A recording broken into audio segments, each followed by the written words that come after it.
qui va succéder à Jean Castex.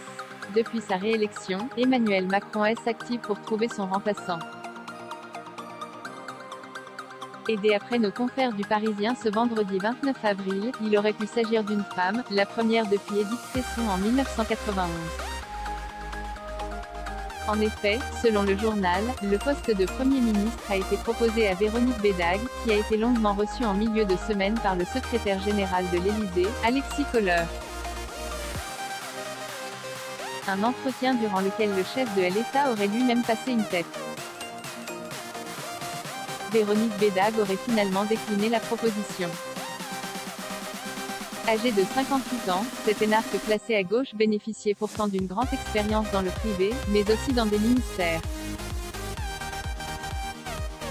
En 1990, elle a été nommée au ministère de l'Économie et des Finances.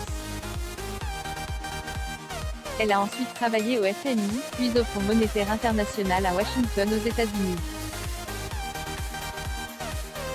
De 2000 à 2002, elle a occupé le poste de conseillère technique auprès du cabinet de Laurent Fabius, alors ministre de l'Économie, des Finances et de l'Industrie. En 2002, elle a été nommée directrice des finances de la mairie de Paris puis secrétaire générale de la mairie sous le mandat de Bertrand Delanoë en 2008.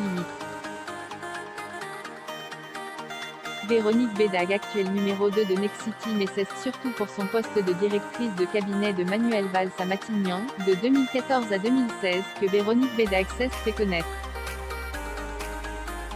Le Parisien rappelle d'ailleurs qu'elle fut la première et seule femme à être nommée à ce poste.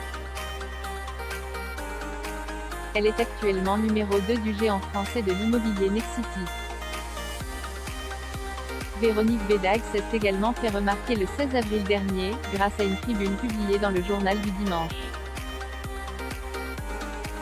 Dans celle-ci, elle appelait le futur gouvernement à repenser le logement. Elle plaidait notamment en faveur d'un ministère régalien de la ville de demain, pour remplacer le ministère du Logement, ajoutant que, selon elle, le logement est un véritable projet de société qui permettrait, s'il était bien mené, d'avoir un impact sur le pouvoir d'achat, l'éducation, l'environnement, l'emploi, le vieillissement.